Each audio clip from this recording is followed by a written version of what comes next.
Hey everyone, we're back. CyberHub Engage in Databank, Coda, Midtown, Atlanta. Our meetup day here with our small kind of cybersecurity roundtable on cloud security.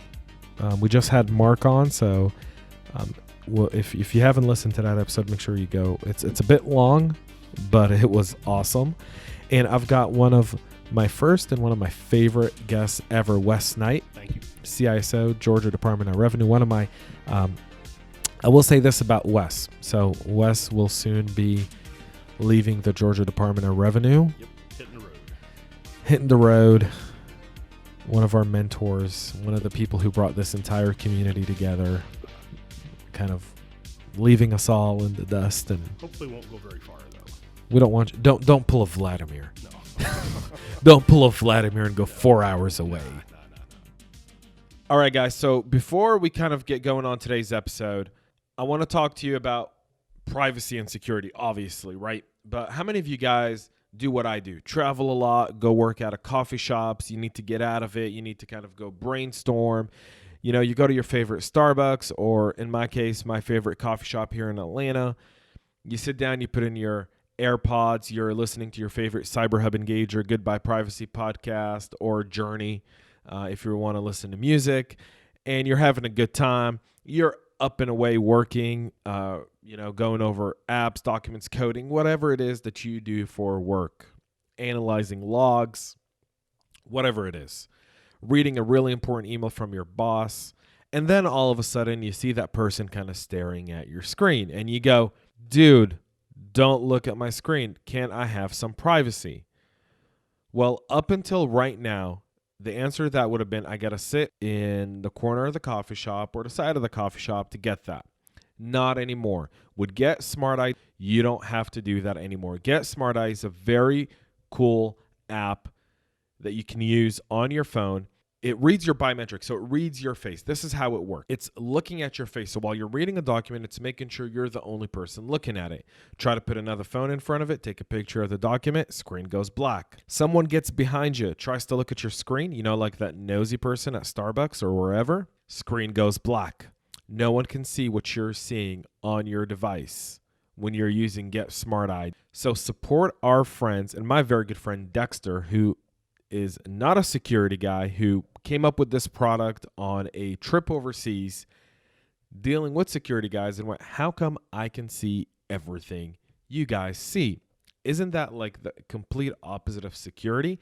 And he's absolutely right. He's launched this amazing product. So go to getsmarteye.com/James, getsmarteye.com/James, getsmarteye.com/James for a link to download the app and the opportunity to see a free demo of it. This is great for a person, a small business, an enterprise business. If you travel a lot, this is the right app for you. So again, go to getsmarteye.com/James to get access to the app I don't leave home without. But thanks for being here.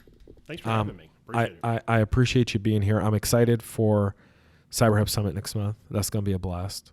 You're leading a round table. You're going to be on a panel. Yep. This is going to be really cool. If you're a CISO in the area, you want to make sure to be at the event. It's going to be a blast. The events that you guys put on are always really, really good. I'm looking forward to this one a lot. I'm excited about this one. I've been building the exercise that we're going to be doing because last year I didn't really build it. This year I've kind of taken it upon myself to do it and basing it off of real scenarios. So last year was really fun from a playful perspective, but from a content perspective, I felt like, well, it's a bunch of scenarios that really would be as kind of a 0 day. And we all practice for a 0 day, but we're not really practicing for business continuity. Yeah. And this one's all about business continuity. And I think that's going to be a blast. But since the first time I've had you on the show, almost a year ago, Wes, it's been a while. How have you seen the industry evolve in the last year, like from a CISO perspective? Just take the mic just slightly closer, if you don't mind. Well, first off, a lot of the stuff's still the same. It really is. Right. We're still trying to fight the same fight.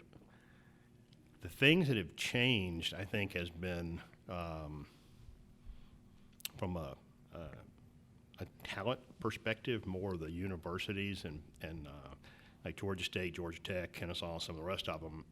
Don't forget UNG. Actually, UNG. One of my kids went there, so I can't forget that order. But they have put a big effort in turning out trained information assurance people or information security people. We're still way shorthanded. When you start looking to backfill a position or add a position, it's quite a challenge trying to, because you're, especially with the state, because we don't pay that well, so we're really banging heads against the private sector. They pay a lot more, but there's actually been an increase in the availability, so that's one thing that's changed. Another thing I think that's changed is more of the folks have started adapting the more of the defense in depth instead of relying on trying to get a silver bullet, which there aren't any.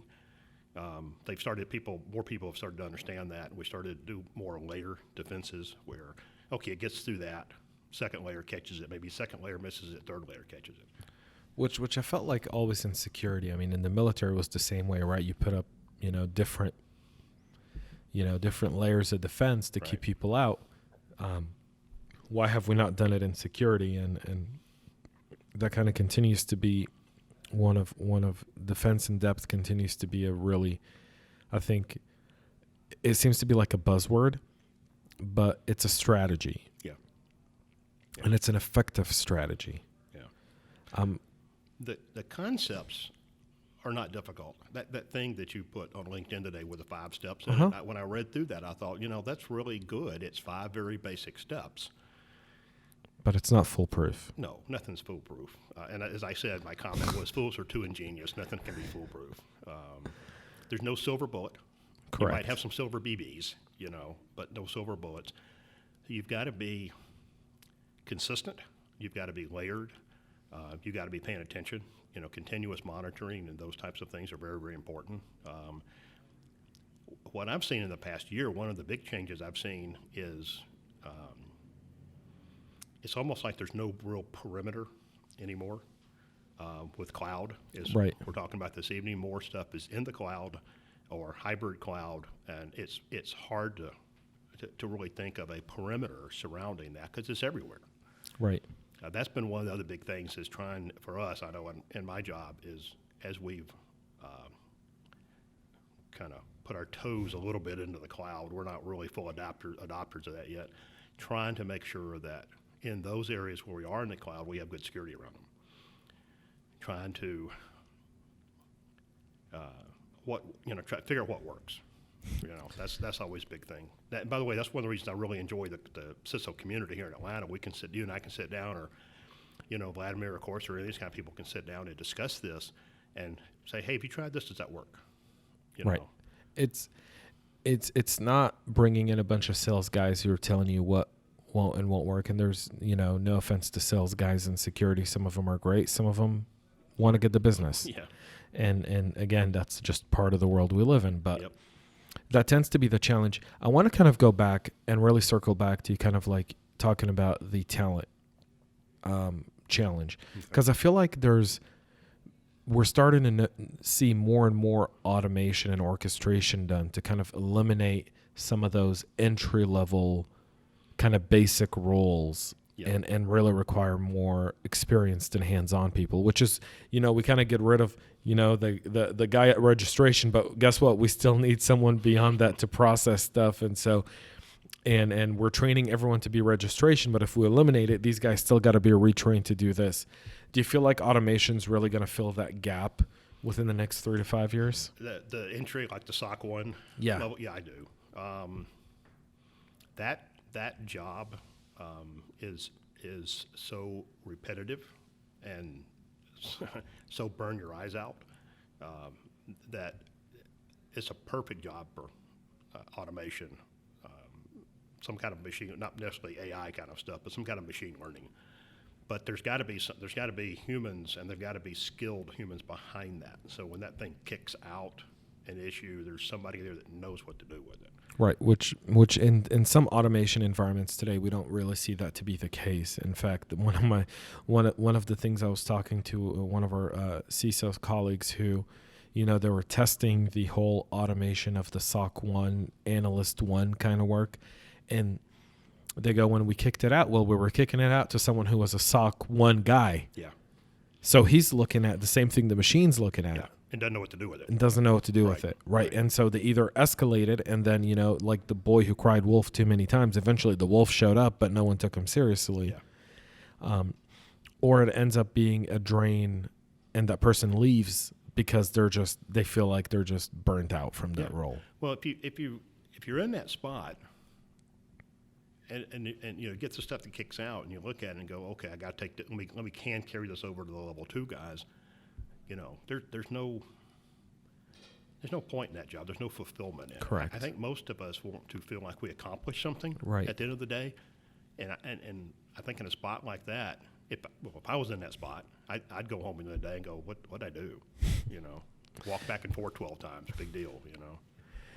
I feel like one of the other aspects of security, and when I interview interns, right, or I'm interviewing people for a cybersecurity role, one of my first questions is always, tell me about your home network.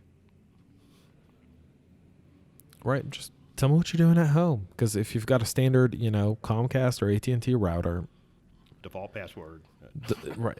Then security isn't your passion. You're doing security for money. Yeah. And there's nothing wrong with that. But I'd like to know who I'm hiring. Yeah. Right? Yeah. Do you feel like there's people now who are dabbing into security for money rather than kind of what it was 10 years ago when it was more passion? Yeah, the salaries.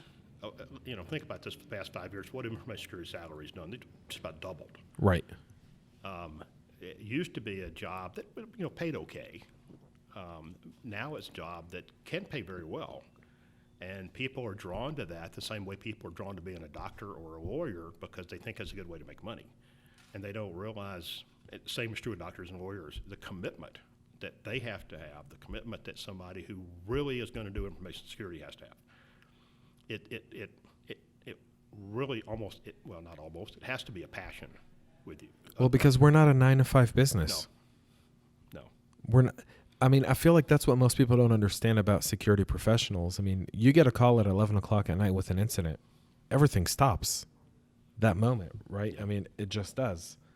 And it becomes a all hands on deck. And one of the post Capital One stories one of the storylines I was talking about was, I feel for the people that work there in information security under Michael, because they must have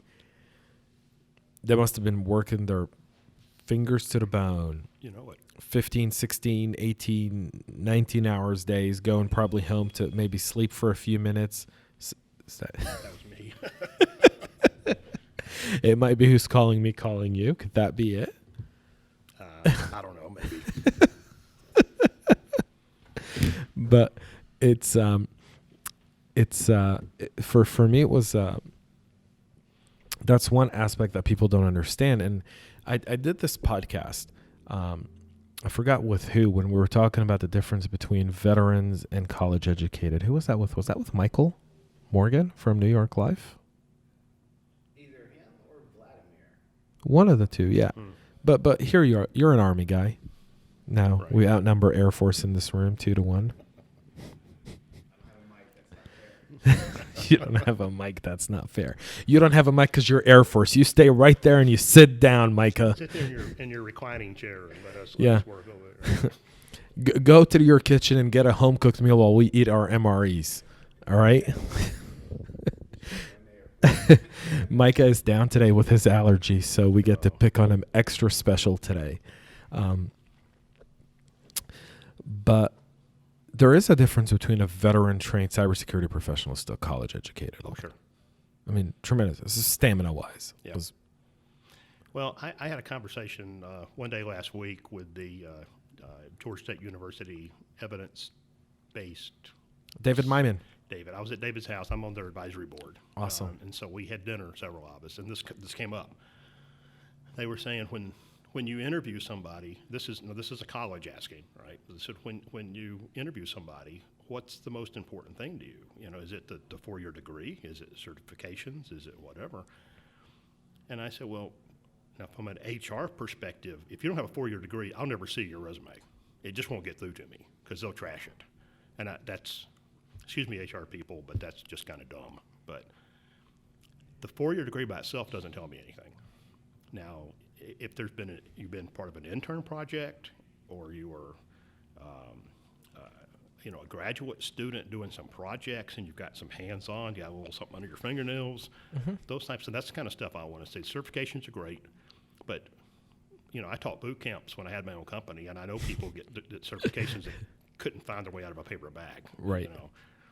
But the fact that they've got the education and you couple that with some hands-on, and again, whether that was an internship or co-oping or whatever it is, that's really, really important to us.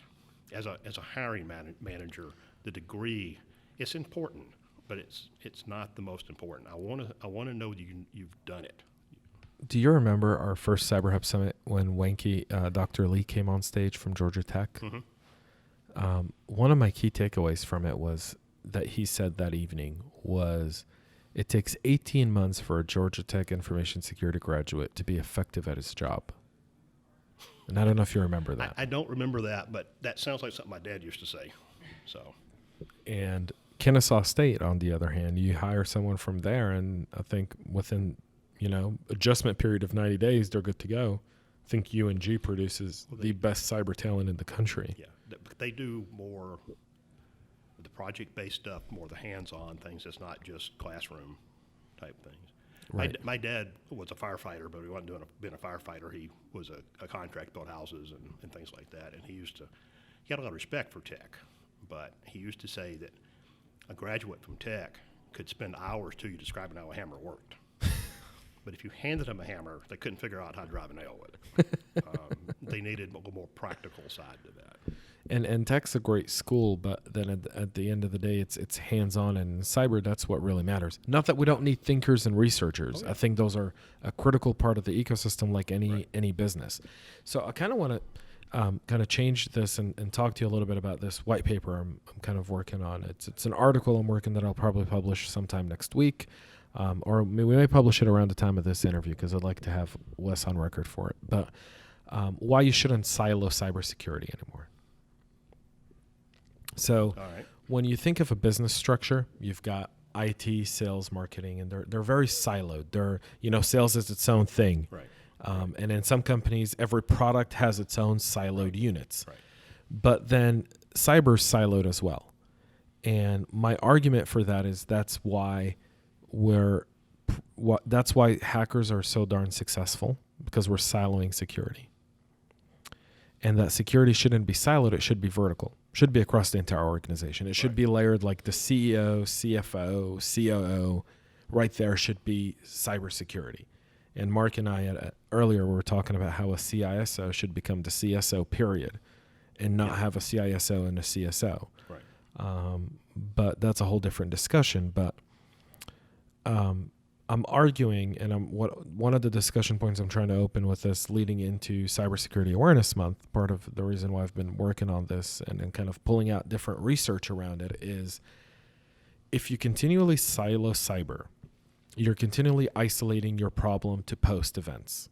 Meaning, I develop an app, business does everything, I then go to security and I say, hey, you guys have 7 days to test this, get it ready, because we're going to market. And that's why information security is referred to as the Department of No.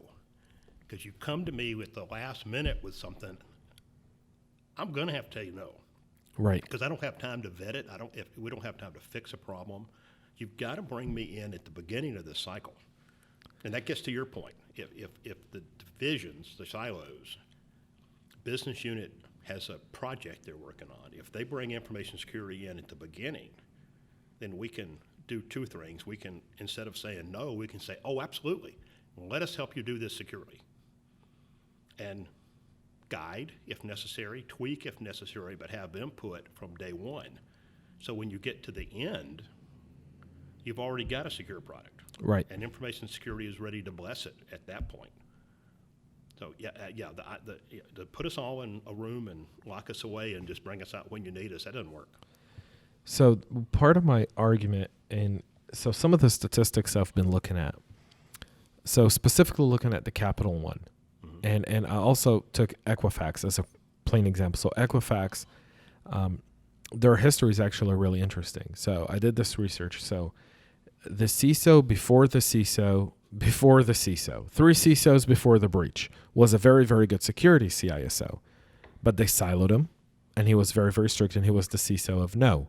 If it's not secure, we don't do it. Right. Then they brought in a CISO that was more business kind of guy who opened the floodgates and allowed for stuff to happen. That CISO didn't really address security and didn't really pay attention to it. Then they brought in the third CISO, the one that was there when the incident happened. Scapegoat. The scapegoat. Okay. The Chief Internal Scapegoat Officer. Have you seen the new mugs and T-shirts? I like that. For those listening, you can go to the CyberHub Engage website and buy those. We appreciate your support for buying our products. We're very grateful. The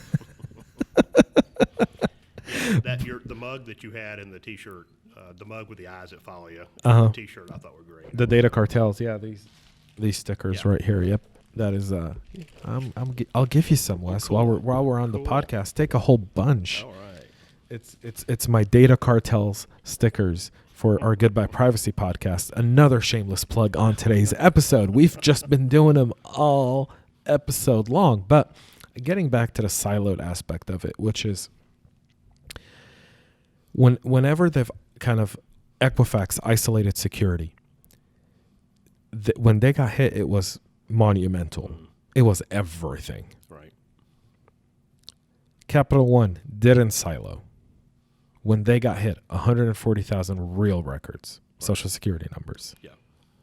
Out of 106 million data, out of 106 million data, essentially client data, only 140,000 were unencrypted. Right. It wasn't siloed.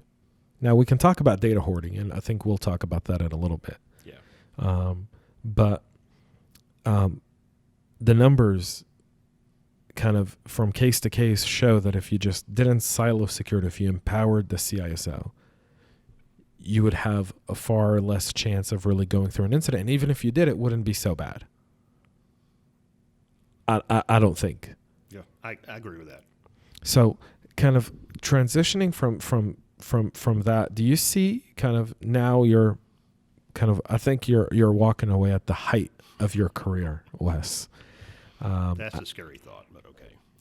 I think so. You still have a lot of wisdom to give people. And I know you'll do it in other capacities. I know you're going to go train. And I told Wes I'd sign up for his first class that he would teach here. Wherever it is in the country, I'm going to go.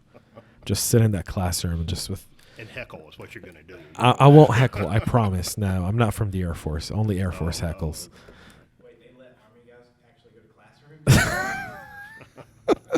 I'm so glad you don't have a microphone. As long as you're out under the trees, it works out okay. But we get to a point where we start to look at how, you know, the role of a CISO has been evolving, and it almost feels like now a CISO is becoming more business than security.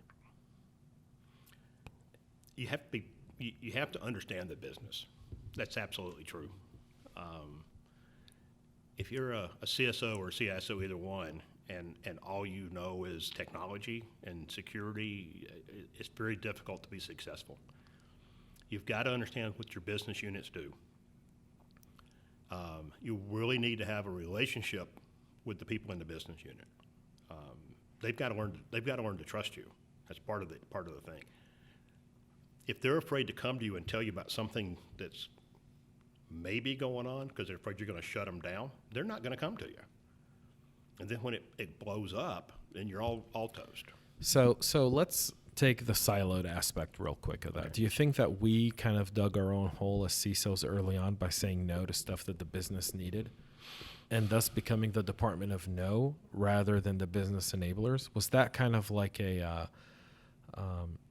remember how IT would say you can't do this, Right. and everyone hated IT? Right. Did Well, then they put information security inside IT. right? And we continued that. Right. Do you think that's a I don't want to say a generational issue, but do you feel like that was a problem that we couldn't fix ourselves?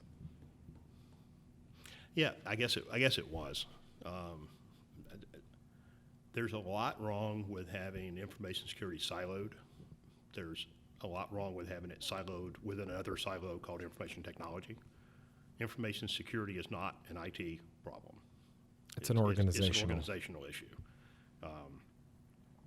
And maybe in some scenarios it belongs inside IT, but I think the danger there is that people think of it as an IT issue, and it's not. You know, somebody gets a job as your janitor and comes in and steals paper or photocopies paper and takes that out in his trash and throws it in the dumpster, then picks it up later and takes it in. That's not IT. That's paper. But it's still an information security problem. How does that play into the internal threat aspect of when you silo security? Do you take security out of it, really addressing the physical internal threats? I think you do a lot of stuff. That's a big part of it. I get the opportunity when we bring in new hires. I get the opportunity to talk to them for a little while. What I find is a lot of them are very, very interested in what we're talking about and what we're doing. But the main thing that I try to communicate is a couple of things. Number one is who my team is and what we do. But secondly is it's not my team versus them. You are on my team. I need you to help me. And we're human. When you mess up, call me. Let us come fix it. Don't hide it from me. Mm-hmm. If you see something, like the law enforcement guys say, see something, say something. You see a coworker do something that you think's odd, call me. You know, we can investigate stuff like that without. I would never go grab somebody's laptop and take it in the office. Even if I don't find anything, I branded this guy as a bad guy. Yeah, right. Everybody's saying, "Oh yeah, Wes came and got that." You know, so we would do it very low key, sub rosa, just to make sure we had something before we brought it up. But I have a small team.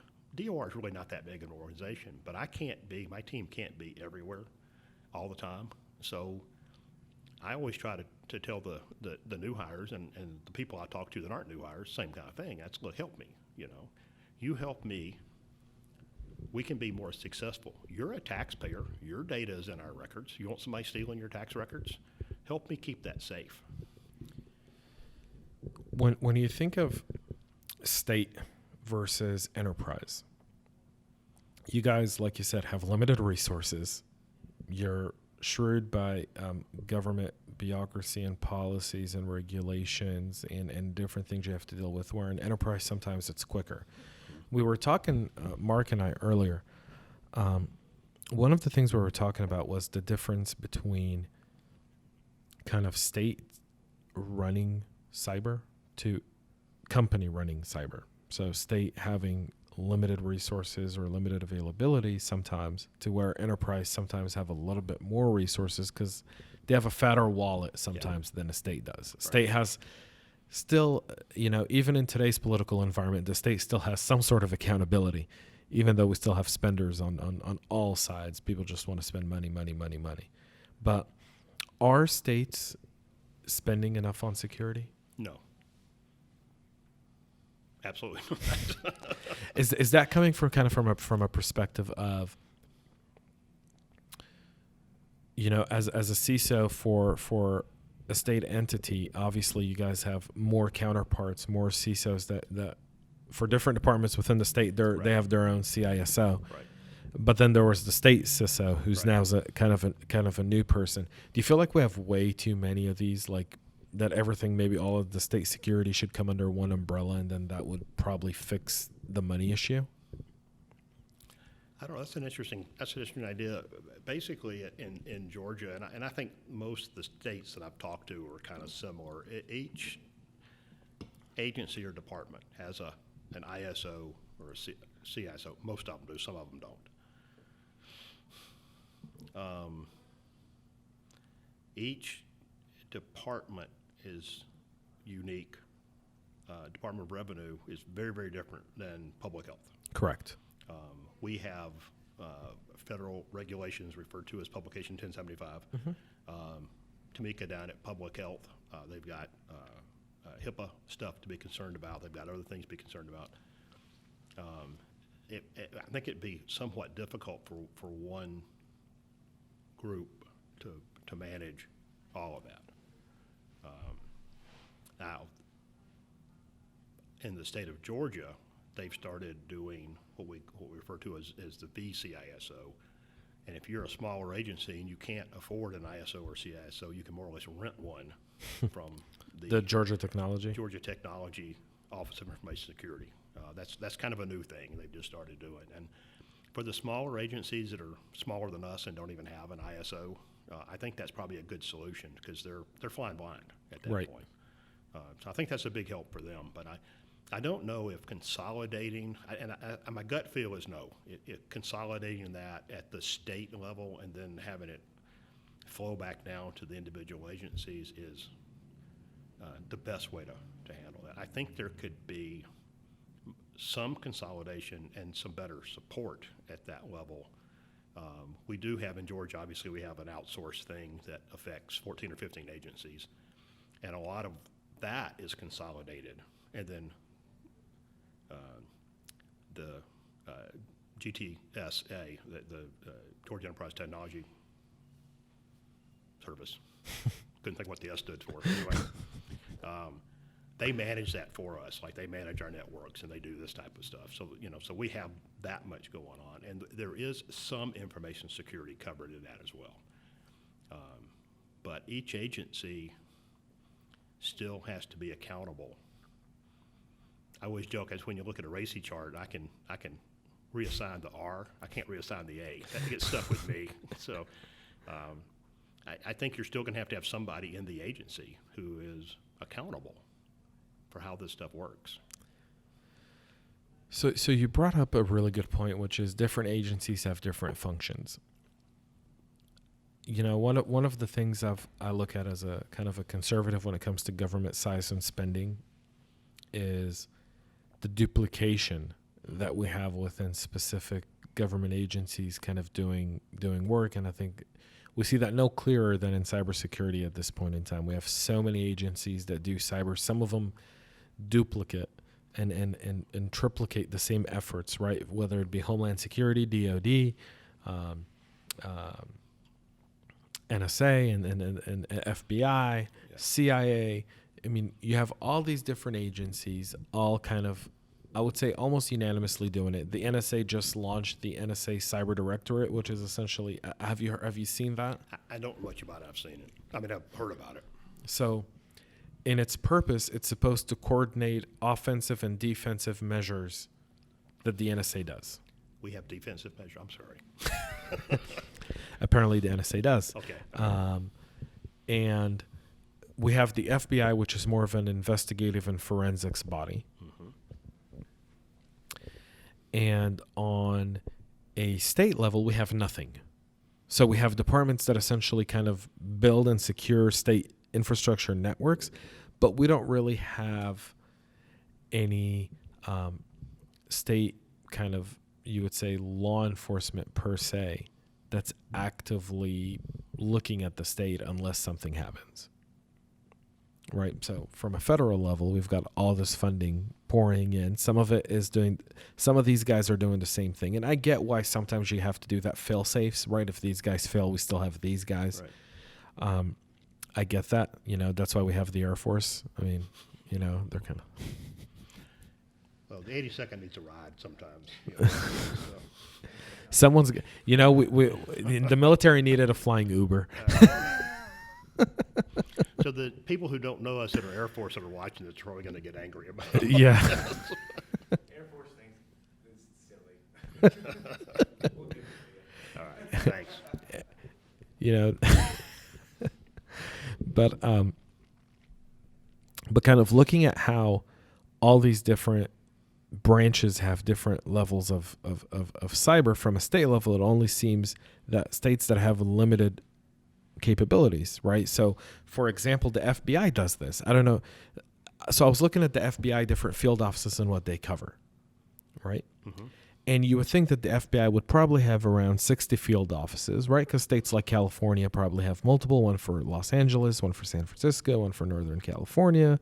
Florida would have one in Miami, one in Orlando, maybe another one in Pensacola. But what I found really fascinating was, yes, that assumption of mine for FBI field offices was absolutely true. But then Wyoming doesn't have one. Wyoming reports to Colorado. Nobody in Wyoming does anything bad. Really? Yeah. I can think of like one bad thing that Wyoming has done that was a federal crime. Right during the Wyoming festival, that like I was in high school when this happened, I think. Had to be. I was in high school, or was I just joining the service? It was one of those where they killed a gay guy out in the field somewhere. That was from Colorado and Wyoming or something. And So the there are FBI bad had to people, investigate that crime because that was a hate crime. But then I noticed that in other states as well. So like North and South Dakota reported, I think, to Wisconsin or something. I mean, it was just right. It made sense. So if we're pooling federal investigative resources for different states based on volume, couldn't we do something similar on a state level in cyber? Because that was one of my thoughts, was if from a state level we had a CISO who had a bunch of deputy CISOs that were in different departments, right? Doesn't matter. You can call them general CISO and then have, you know what I mean, senior CISO and junior CISOs. I don't really care for the role, but what I'm envisioning is you've got 2 or 3 departments that are primary PII departments, right? DOR, DMV, and what's the third? There's no DMV in Georgia, but anyway. Well, Department of Motor Vehicle. That's actually part of revenue. That's part of revenue now? us, yeah. Now, driver services you have, that's driver's license stuff. Right. Motor So vehicles actually part of revenue. motor vehicles, part of revenue. Driver services, again, PII, and public health. Public health. Right. So those are your 3. So for those 3, you've got kind of like your junior. I'm not saying you're a junior. I'm saying you should be state level, right? And then the guy on top, you know, you've got your teams, but your teams also handle departments that kind of correspond back and forth, the smaller departments that you were talking about, kind of like the VC, so from the GTA that they're doing. But if you pulled all those resources, you'd be able to negotiate better rates on your contracts with vendors. You'd save a ton of money that way because you're not securing 1, 2, 3, 4 networks. You're securing hundreds of networks. So from a vendor perspective, you have more way than just Wes negotiating with someone. You'd be negotiating for everyone almost. And you'd also be able to pull resources and intel. And when I was trying to map that kind of from a spending perspective, again, this is coming from a guy who's in cybersecurity who's also very conservative about government spending. Like, I don't want the government to spend my tax money on hiring more people. I'd rather them fix it on fixing the traffic problem in Atlanta that makes me come here at 12 noon. So I don't have to sit in traffic and leave here at 8 p.m. So a 40-minute drive really does take 40 minutes and not 2 hours, right? Because that's where I'd rather my tax money go. And I think you'd agree with me as well. That's where you want your tax money to go, not on redundancies within government. Do you feel like that's an actual model that can be done based on your distinguished career as a CISO? Do you feel like a model like that would be effective? Yeah, I do. I think today we do have some of the bigger agencies or unique agencies like DHS or DPH or DOR, and we have pretty much a full-time ISO or CISO at those agencies. The other agencies, a lot of times what you have is a part-time person. I don't mean part-time. It means that they're multi-hatted. Use military reference. They're multi-hatted. Right. They don't just do security. Right. And we were like that in DOR until about 5 years ago. And about 5-6 years ago, the decision was made, no, we need somebody full-time. I used to be the network manager and the information security officer. So sometime back we made that switch where that's all I do now is InfoSec. So you've got some agencies that have a full-time person but no staff. You've got some people like me that are full-time and have a full-time staff. You've got some part-time people. And then you've got some agencies I mentioned earlier that just don't have anybody. So if you can take those and merge them. bundle them, merge them together. So especially the smaller agencies can look to GTA or whoever to provide information security guidance, a virtual CISO or something like that, and then help the rest of us. Well, you can have a junior CISO. You can have a senior CISO that overlooks everything, right? The guy that reports directly to the governor, right, essentially, right? Yeah, so you're talking about, in our case, the state CISO. Correct. Right. And then under him, he's got 4 different CISOs, let's say for the 3 major departments, and then 1 who's in charge of all the smaller ones. Yeah. And then they've got teams under him. But now when you're all trying to negotiate a next generation firewall, then it goes directly through the state. The state negotiates, it comes down. So from my perspective, it makes things, it saves money, because when you're buying multiple different endpoint security, you're paying per endpoint. If you're buying for 100 or you're buying for 1,000, your rate's going to change significantly. Yeah. And see, that's one of the things, like in the I mentioned GETS earlier, but we have one provider of networking, we have one provider of servers, we have one provider of desktops, one provider of the AV side. Right, but that's IT, right, not security. No, but they're providing, but the security perspective, the AV guys get into that a little bit. Gotcha. So we've done some of that, but again, GETS is 13, 14 agencies out of the state. The state's got a lot more agencies than that. I don't even know how many agencies we have. Like just that thought from like a spending perspective, like cringes.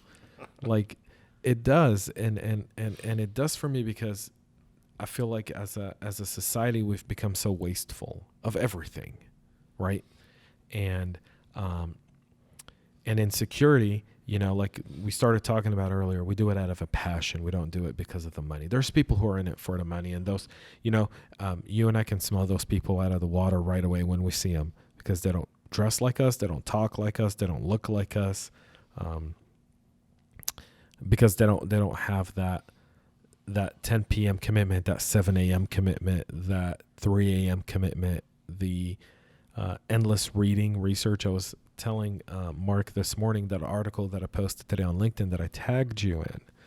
I wake up every morning and I made a commitment to myself that after I say a little prayer when I wake up. There's a little Jewish prayer you say when you wake up, where you thank God that He's brought your soul back to your body, and that He's letting you pass the night, and you woke up the next morning. Some people die in their sleep, so we thank God for that. And I read 3 cyber articles first thing in the morning. That gets my brain going. And then I listen to a podcast. Like, that's my morning routine, right? And I read this article today, the one that I posted on my LinkedIn page. And I felt like that was the most PR paid article. I don't know if the person who's credited with writing it actually wrote it, or if it was some PR agency that wrote it and then stuck his name on it. One, because I don't think anyone who's a CIO of a cybersecurity vendor would write foolproof. No. But now they did say virtually foolproof. They put a little disclaimer out there. When you put foolproof anywhere in cyber, Yeah. Remember the company last year at our event, I won't say their name, but remember 100%, right? Right. They don't say that anymore. No, they don't. But I mean, again, even if you do that, don't say it. Just prove it, right? I mean, we come from a thing of, hey, let me show you why and how we work, and I think sometimes showing is better than saying. But I feel like from that perspective, we're constantly kind of like looping this thing around in security. And when you're not passionate about it, when you're not looking at it, when you look at security as just another line item on a budget, when you're not considering all the different aspects of what you brought up, like defense in depth and recruiting and the budget of getting good talent, right? If every single department's cyber budget went into one big budget, can you imagine the kind of you could afford to compete with enterprise business? Because the state would have the budget to pay it. The fact is that we're so wasteful of so many different things. I mean, if you just think about it from a contracting perspective, the money that you would save from a contracting perspective, because multiple different departments all use that one vendor, and you're saving 20-30% on your rate. That's a salary. You can go to everyone. You can take your 70 grand guy and bring a 90 grand guy who's going to do 5 times more work for 20% more money. Because you can compete. Yeah. I feel like you and I should start promoting this when you retire. Okay. You on board? We should just go state to state, get meetings with like different governors, and just be like, stop being wasteful. Please, for our life, start securing it. Where do you feel like when we think of cyber technology and kind of some of the stuff you're looking at today, what are you more interested in terms of cyber defensive tech today? What are you looking at in terms of, technology to implement?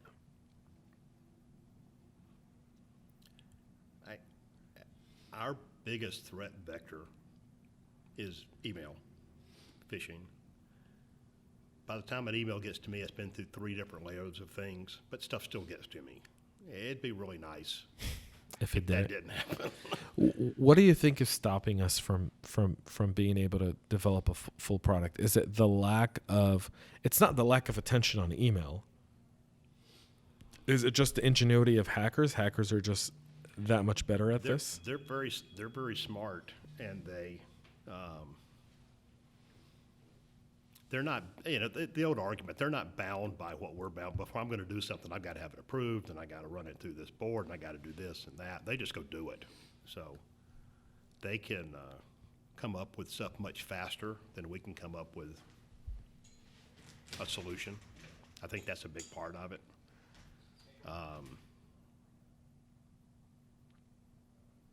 There's some, I guess, legacy concerns about, well, if you put all that into place, then my email's going to get to me late. It's going to get hung up someplace. It's, and like, okay, so it may get delayed a couple of seconds. So you're really going to notice that.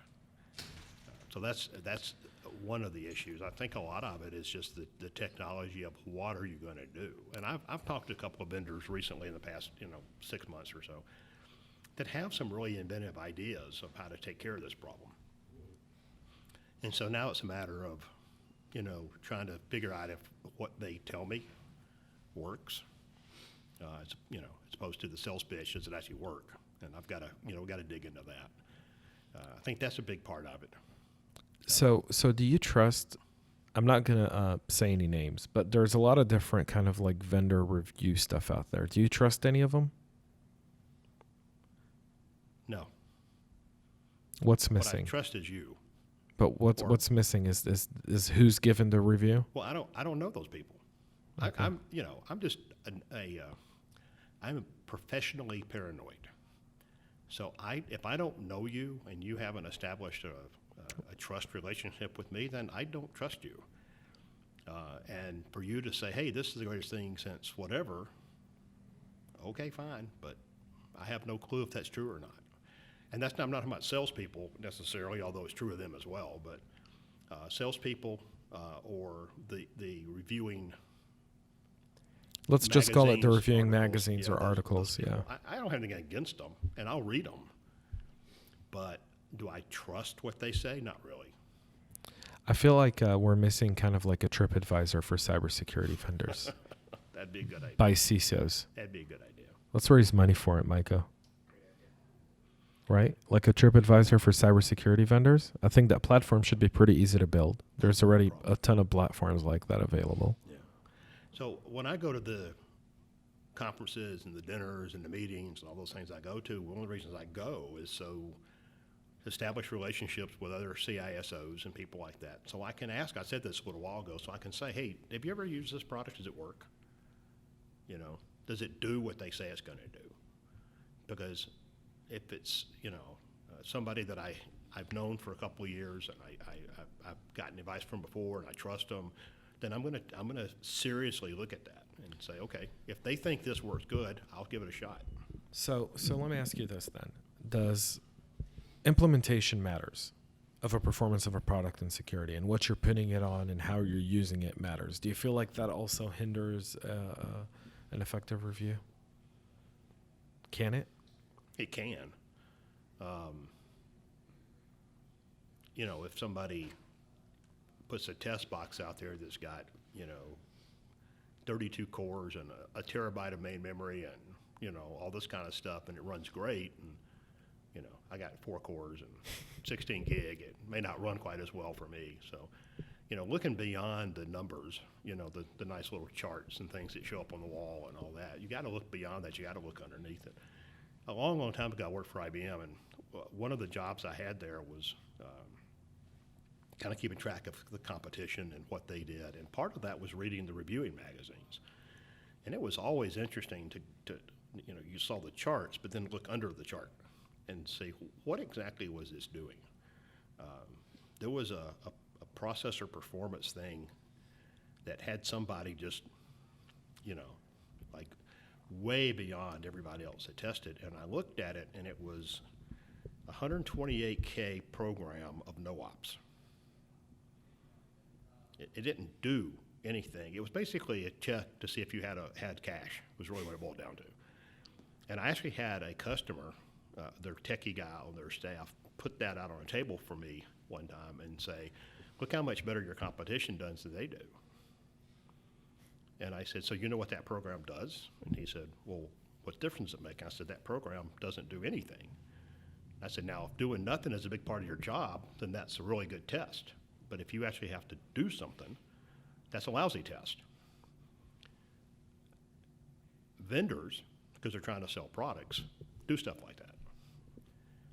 They build the test to highlight what they're doing. At IBM, there was a guy, his job was running competitive analysis. And he asked me one time, he said, when a manager would call him and say, I want a competition run between this product and that product, he said, my first question was, who do you want to win? Because he said, based on that, I would pick the test. And he said, that's the same thing, pardon me, the same thing everybody else does that publishes in the magazines. So we are short on time. Okay. Because we got to go get started. I think people have already started showing up for our meetup. Okay. And I got one more podcast to do that we're going to have to do in about an hour or so after we finish our first roundtable, maybe, Micah. So, Wes, I'm going to have you on again. Great. And I'm going to see you at CyberHub Summit. Yep. And absolutely. we're going to go kind of, we're going to go get our party on right now with our little roundtable meetup here at DataBank's Coda building in Midtown Atlanta. And I got to say, I always know our conversations whenever we get together, man, they go forever. They do. And it's always so much fun because there's so much stuff to talk about. I think specifically when it comes to what you were just talking about from a vendor perspective of, what test, who's controlling the test, how does that test work? And there's stuff that we can do to help with that. And I think the community of CISOs would love nothing more than to be able to properly evaluate a product before buying it. It'd be great. Because there's great vendors out there that I know that there are some tremendous people in the information security market. Great products. Insane. Nothing that I've said. There's some losers out there too, but I'm not disparaging like everything. The entire market. Right. No, and we're not disparaging the entire market. To the contrary, there's great people that hearing this might be like, hey, we'll put our our money where our mouth is and help support an effort like this. And there's some who will run to the shades and hide. And one of the things I always say is if your review's pay to play, and I always look at that. That's when I read a product review, I'm always looking, okay, now let's look at where else is this product mentioned on the website. And if I see an ad, if I see one of our intern, Chris, has been submitting speaking requests for me to speak. And you know how I know the difference between a good conference and a bad conference? When they say you have to sponsor to speak.